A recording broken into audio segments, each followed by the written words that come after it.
My name is Sadie, and I am 28 years old, and I am a housewife. I have been working for the company where I have been working all my life, but I quit the company once I found out that I got pregnant. But the year our daughter Nicole was born, my husband, Kevin, said that he was going to work as a freelancer and left the company where he has been working at. I asked him repeatedly if he had any proper income by doing the work as a freelancer. But every time I asked him, he kept on assuring me by saying, "Oh, don't worry. Working as a freelance is much better than being an unrewarding company employee."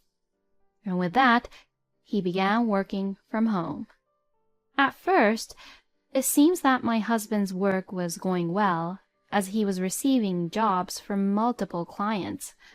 But gradually, the amount of work orders which he would receive got really unstable. I felt that it was mentally tough to have a child while depending everything on my husband's unstable income alone. So, when our daughter turned 2 years old, I asked the company I had left to allow me to return to work as at least a part-time worker, so that I can work shorter hours. And since I began my part-time job at the company, we have managed to make a stable living as a family. So, while I was at work, my husband would be the one to take care of our daughter. I was a little worried because my husband is a bit of a sloppy person who would quit his job all of a sudden. But when our daughter started kindergarten, he suggested and insisted that he would drop her off and pick her up as well from the kindergarten. Well, there is no rule that the wife should necessarily always be the one to always do the house chores, take care of the house, or take care of the child. So, like this, I convinced myself that there are many married couples with this style of marriage nowadays. But then, something feels a little off with my husband lately. I don't really know the reason why, but I have a gut feeling that there is something strange going on with my husband. My husband is always clutching onto his phone very close to him and staring at the phone screen with a huge grin on his face. And he even takes his phone into the toilet, or takes his phone while he's taking a shower or taking a bath. And now recently, he has been going out more and more compared to before. There was this one incident where my husband even went out during the day while leaving our daughter behind. And when our daughter tried to pick up something which was on a shelf, she climbed up on the chair, fell down, and broke her arm. To what had happened, I said to my husband, "Why didn't you take care and look after Nicole properly? I can't believe that you would even go out and leave Nicole all by herself." And to this, my husband said, "What? I can't even have my own time to relax by myself? What are you talking about when you put all the responsibility of raising our daughter only on me?" And he got really angry at me. "You're such a pain in the ass. Women like you make me so pissed off." Kevin would say all these kind of things just to defend himself, and to me, everything he said was completely unbelievable. It feels like my husband has completely changed his mind to another woman and does not care about me or our daughter at all. I was so shocked and stunned at the situation that I felt as if there was a huge hole in my heart, which was being filled with anger and sadness. Since that incident, my husband has been staying out frequently, not even coming back home for the night without any hesitation, saying that he had to go out to collect data for his work. The last time Kevin came back home while he stayed overnight somewhere, which he won't even tell me where he stayed the night, he clearly had a hickey on his neck, and it was so visible that it felt like as if he was trying to show it off. Seeing this, I was completely sure about what Kevin has been doing. I don't need a guy like him, and I just really want to divorce him as soon as possible. If Kevin keeps on treating me like that, he probably thinks of me as just his ATM, where he can just get money off from. When I thought like that, I was just so frustrated and disappointed that Kevin had thought of me that way. I wanted to get away from him in a way that was advantageous to me, and that would make my life stable after our divorce. So, I tried to find out more about my husband and his affair. But he was very thorough about hiding what he has been doing and what he had done, and did not leave any kind of evidence back at home. The other day, while my husband was sleeping, I secretly took his finger and opened the fingerprint authentication on his phone and looked at his phone to check his messages. But to my surprise, the conversation with the woman who seemed to be having an affair with him was nowhere to be found, as he seems to delete the chat and the data every day before going to bed. What should I do? While I was being troubled with no chance to get proof of my husband's affair, at an unexpected moment, I finally learned the whole truth about his affair. One day, suddenly, in the middle of the night, my phone rang, and that call was from the police. I had asked the police what had happened, and after hearing the police's story, it seemed that my husband had been in a car accident. My husband had rented a car, and he was the one who had caused the car accident. And not only my husband, but also a woman who was a passenger in the car was seriously injured and taken to the hospital. And that woman, I'm sure, was whom Kevin was having an affair with. On the day Kevin had left, he said that he was on a business trip for an interview for his job. But the truth was that Kevin was actually on a trip with the woman who he was cheating on me with. I almost went hysterical with anger, but I managed to calm myself down, called my parents, asked them to take care of our daughter, and hurried to the hospital where Kevin and his mistress was. The receptionist at the hospital told me that neither Kevin nor the woman were both in life-threatening condition, which was a relief.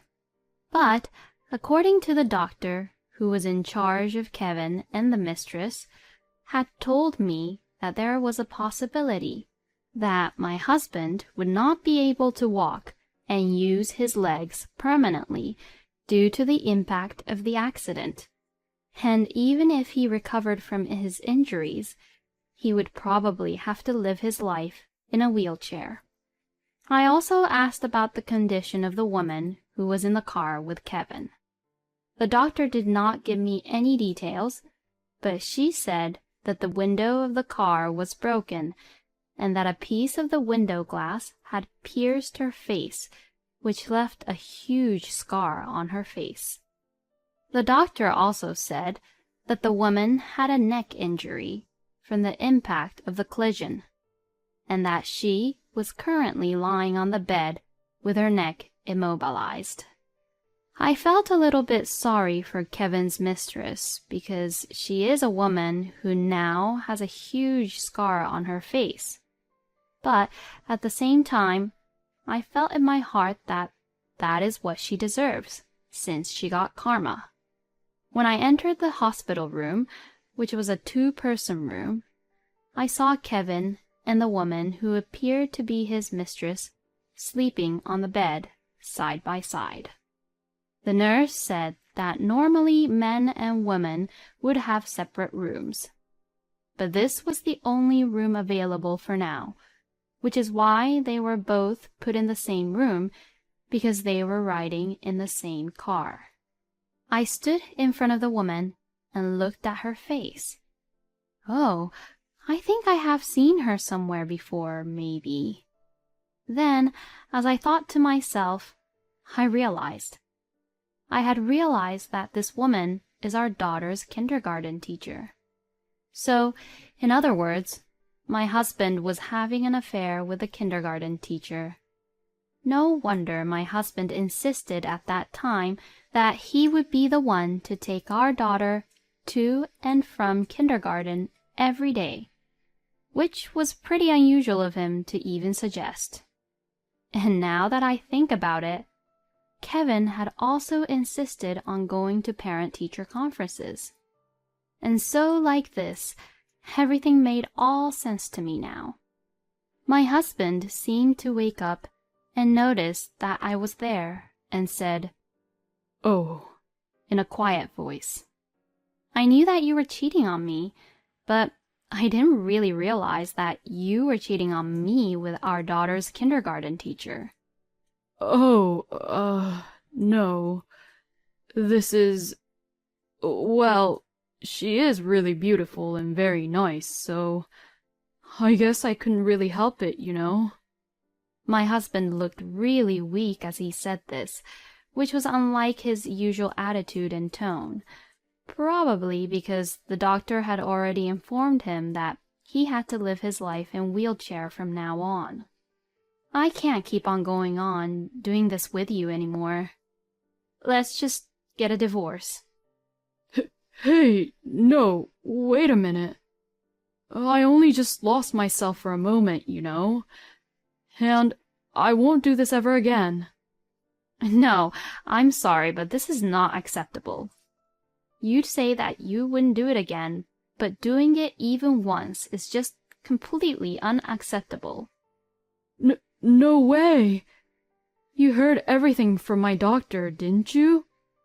That I'm going to be in a wheelchair my whole life from now on. "Yes, so?"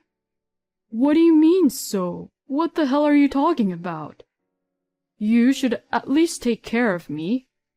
"And why should I even do that for you? Why should I, who got cheated on by you with another woman behind my back, have to take care of you?" That's because I'm the one who's been providing for you and our daughter this whole time. Excuse me? It's because I began to do my part-time job, we're able to make ends meet and live decently like we have been all this time. Kevin, we can't depend on your income alone because it was too unstable. Have you even forgotten the times when you were only earning $1,000 or $500 a month? Well, that's... Anyway, I have definitely set my mind on getting a divorce from you. I'll even request for alimony from you. Oh, you must be crazy. You're just the worst human being ever. And who do you think is the worst human being? You were the one who left our daughter behind all alone by herself so that you could have an affair with that woman. The mistress, who was beside Kevin, was crying out in pain when she was first brought in, and since she was giving a very strong anesthetic, she's now sleeping deeply even when Kevin and I were arguing loudly. Anyways, let's just communicate through our lawyers about what and how we are going to proceed about this. With saying that, I left the hospital room. Well, I am definitely going to be busy from now on. First comes divorce, then I'll have to also request for alimony and the child support. I have to make sure I get everything on what I was entitled to. I also went back home to my parents' place and explained to my parents about what had happened. They were both very angry with what had happened and said, "I'll take care of our grandchild, and you can also come back here now, Sadie." And the next day, I went to the kindergarten to turn in all the documents for my daughter Nicole, as she will no longer go to that kindergarten anymore. When I got there was a bit of a commotion in the kindergarten because that teacher, who was Kevin's mistress, had not arrived yet. No one would know that she was in the hospital and even sleeping in the same room as my husband. I looked at the commotion as I finished handing in the necessary documents and finished the paperwork, and I was just about to leave the kindergarten.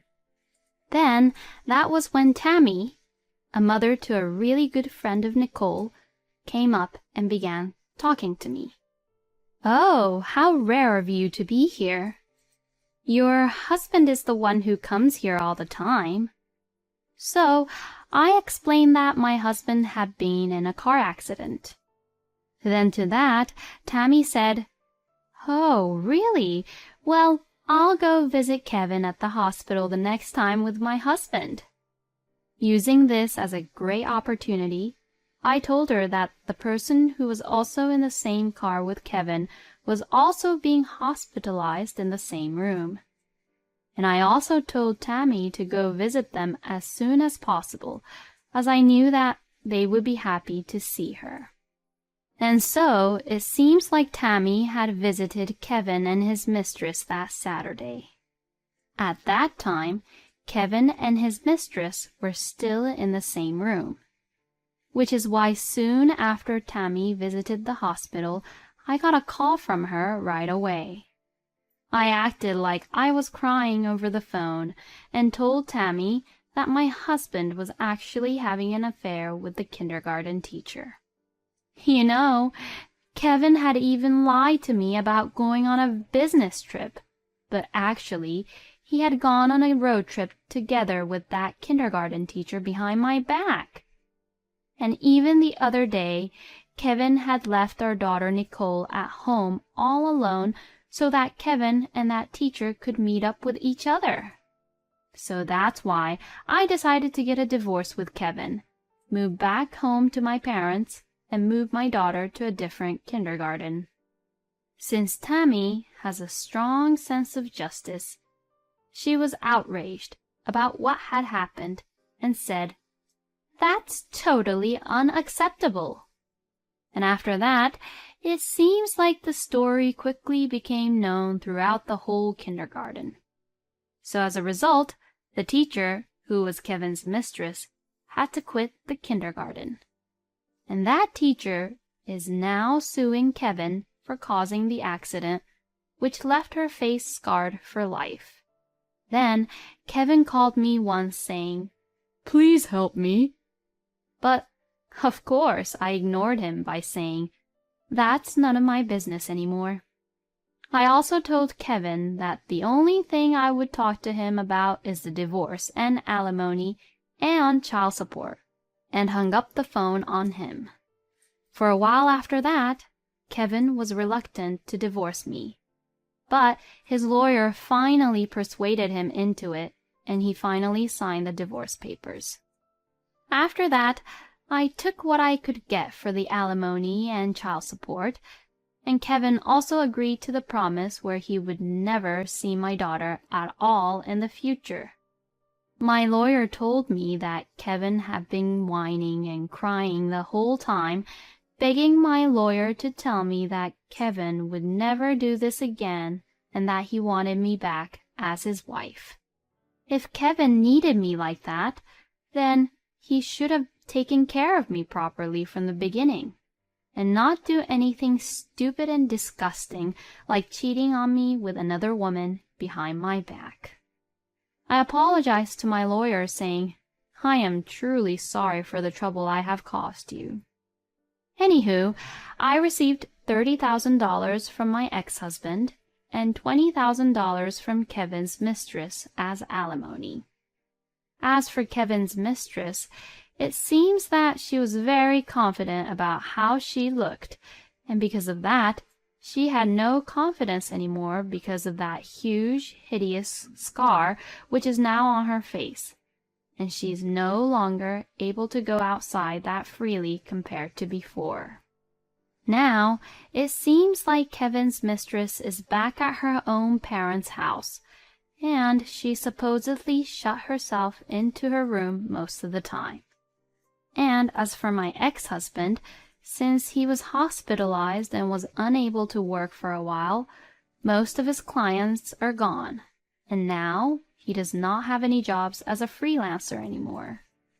Actually, it seems like Kevin was forced to pay a penalty fee because he was unable to work on some of the projects due to the accident and missed the deadline for the contract.